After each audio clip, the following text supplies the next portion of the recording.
परमेश्वर की अपेक्षा आपकी लाइफ से हमेशा, जब परमेश्वर ने बेस्ट दिया है तो वो चाहता है कि आप भी क्या करो, बेस्ट। हाँ या ना? लेकिन कुछ बातें हैं जो हमारे जीवनों में हमको संसार में बांध कर रखती है, संसारिक चीजों में बांध कर रखती है। आज यदि दुनिया में मसीह होने के नाते, विश्वासी होने के नाते यदि हम अपनी लाइफ में स्ट्रगल कर रहे हैं ना, तो उसका रीजन कहीं ना कहीं हम खुद हैं, क्योंकि परमेश्वर ने सारे सीक्रेट बाइबल में लिखे हैं और बाइबल में उसने पूरी रीति से खुल्लम खुल्ला सब बातों को उसने ओपन कर दिया है। एक गरीब किसान कनाडा में बीज बो रहा था और वो बीज बोता था और लोग उसका मजाक उड़ाते थे, और जब लोग उसका मजाक उड़ाते थे वो बहुत उदास हो जाता था और उदास होकर वो काम छोड़ देता था। लेकिन कई दिनों बीतने के बाद में उसने देखा कि जो बीज मैं बोता हूं और लोग जब मुझे बोलते हैं तब मैं निराश होकर और छोड़ देता हूं, और बीज भी नष्ट हो जाता है और मेरा समय और मेरी मेहनत भी नष्ट हो जाती है। तब वहां कई दिन बीतने के बाद में एक पासवान वहां पर आता है। वो पासवान उसके पास में आता है और उससे कहता है कि मैं तेरे घर में रहना चाहता हूं। तो वो किसान कहता है कि मेरे घर में कैसे रहोगे, मेरे पास तो खाने पीने के लिए कुछ भी नहीं है, मेरे पास थोड़ा सा अनाज रखा हुआ है, उसी को मैं बोता हूं। लेकिन लोग जब मुझे बोलते हैं कि मत बो, तू पागल है, पानी नहीं गिर रहा है, कुछ नहीं होगा, और मैं उदास होकर सब चीज हो जाता हूं, थोड़ा सा बचा हुआ है, अब ये क्या करूंगा, मैं इसी को बनाऊंगा, खाऊंगा और एक दिन मर जाऊंगा। वो पासवान उससे कहता है जो तेरे पास में है ना, सबसे पहले उसे लेकर आ, हम बैठकर यहां पर दुआ करेंगे। और आज से जब तू बोने जाए तो अपने कान में क्या डाल लेना, रुई। मैं तुझसे कह रहा हूं कि जब तू बोने जाए तो लोगों की तरफ मत देखना, अपने कान में क्या डाल लेना, रुई। और वो व्यक्ति ऐसा ही करता है, घर में बैठकर पासवान प्रेयर करता है और वो बीज बोने के लिए बाहर जाता है। और जब वो बाहर जाता है कान में रुई डाल, लोग उसको पागल है, ये है, वो है, कई प्रकार की बातें कहते हैं, लेकिन वो अपने खेत में बीज बोता रहता है, बोता रहता है, बोता रहता है। लोग हंसते हैं, मजाक उड़ाते हैं, और वो समय आता है 1 महीना, 2 महीना, 3 महीना, 4 महीने, 5 महीने बाद जो उसने बोया था एक बड़ा भाग उसके घर में आता है। और वो जब घर में आता है तो पासवान के पास में आकर उससे कहता है, पास्टर जी क्यों ना हम सब बातों के लिए हम प्रभु को धन्यवाद दें। तो बोलता है बिल्कुल धन्यवाद देंगे, लेकिन इसमें से अब मुझे 10वां हिस्सा चाहिए।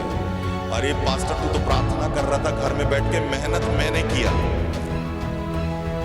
क्या किया? मेहनत मैंने किया। तो पास्टर बोलता है अगर तूने मेहनत किया तो एडवाइस किसने दिया? मैंने दिया। तेरे को यदि मैं ये छोटा सा ज्ञान नहीं देता कि रुई कान में डाल, तो कभी भी तू सक्सेस नहीं हो पाता। वो बोलता है नहीं नहीं नहीं, मेहनत मैंने किया है तो पूरा मेरा है, 10% में तुझे क्यों दूं? और उसके बाद में वो उसे 10% नहीं देता। पास्टर वहां से चला जाता है और उसके बाद में वो कुछ समय तक तो बहुत आनंदित होता है। उसने बोला अब मुझे तरीका मिल गया है, अब मैं जब भी बोने जाऊंगा तो मैं क्या करूंगा, कान में रुई डालूंगा और उसके बाद बोना चालू करूंगा और मैं और धनवान होता जाऊंगा। अगले साल उसने अपने कान में रुई डाला और उसके बाद फिर से बोने के लिए निकला। लोग उसका विरोध करते रहे, सब चीज करते रहे, लेकिन उसके खेत में कोई अनाज नहीं हुआ, सूखा पड़ गया। वो बोला गलती हुई तो हुई, कहां से हुई? वो फिर से चेक करना चालू किया और उसके बाद उसे पता चला कि मेरे घर में वो पासवान आया था। वो खोजने के लिए गया, उससे माफी मांगा और उससे कहा कि मेरे घर में रहकर तू प्रार्थना करता था, तब मेरे धन में आशीष आती थी, मेरे खेत में आशीष आती थी, बारिश होती थी। चल फिर से चल, मैं तुझे खिलाऊंगा पिलाऊंगा, तेरी देख रेख करूंगा। वो फिर से वो पासवान को घर में लेकर आता है और उससे कहता है अब मुझे 10% नहीं, मुझे 20% चाहिए। बोले मैं देने के लिए तैयार हूं, मैं 20% देने के लिए तैयार हूं, 80% तो मेरा होगा। उसने फिर से प्रार्थना किया और फिर से जाकर बोना चालू किया और उसने फिर से उसके लिए दुआ करना चालू किया। जो पिछले साल नहीं हुआ था उसका तिगुना चौगुना परमेश्वर ने उसको फिर से वापस किया। लेकिन उसने देखा कितना ज्यादा मुझे देना पड़ेगा, 80% एक तरफ, 20% एक तरफ। फिर वो लालच में आ गया। पास्टर ने बोला अब नहीं आऊंगा लौट के अगर अब मैं गया तो। तब उसने उसको बुलाया और उससे कहा नहीं, मैं लालच नहीं करूंगा, मैं 1 साल भुगत चुका हूं कि मेरे साथ में क्या हुआ था। और उसने जैसे ही उसको 20% लाकर उसके पास में रखा, मेरे प्रियो वो पास्टर जो है उसके लिए दुआ किया। और जैसे ही वो बाहर निकला और बाहर निकलकर जब वो खेतों से होकर जा रहा था, जब खेतों से निकलकर जा रहा था तो वो उसे देख रहा था और गेट से निकलने से पहले वो व्यक्ति उसके बीच से गायब हो गया, दिखाई नहीं दिया।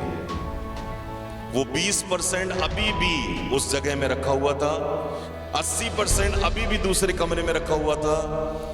लेकिन वो आदमी बाहर निकला गेट के बाहर और जाने लगा और किसान उसे देख रहा था कि ये कौन है, कहां जा रहा है, ये कब लौट कर आएगा। और देखते ही देखते वो लुप्त हो गया, पता ही नहीं चला कहां चला गया।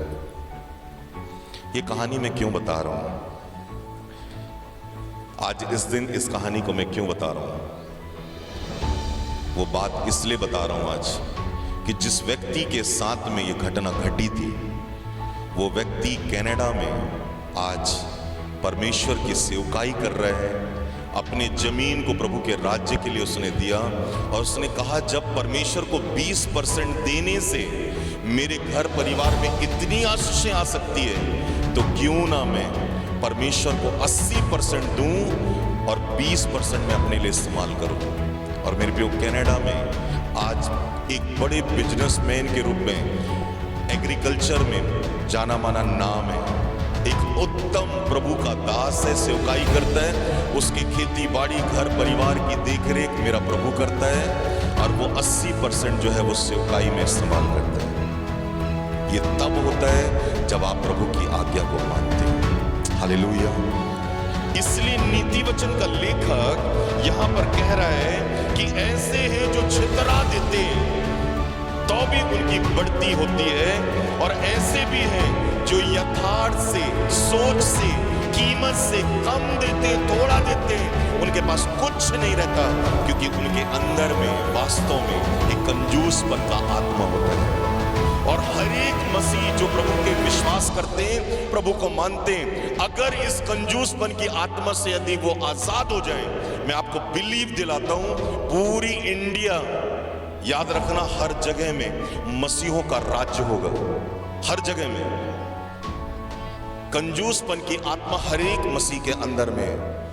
वो जानते हैं देने से बढ़ता है, इसलिए प्रभु ने उनको धनवान बना के रखा। कभी आंख खुले और पढ़ने की इच्छा हो ना तो हबक्कूक की पुस्तक को ध्यान से पढ़ना।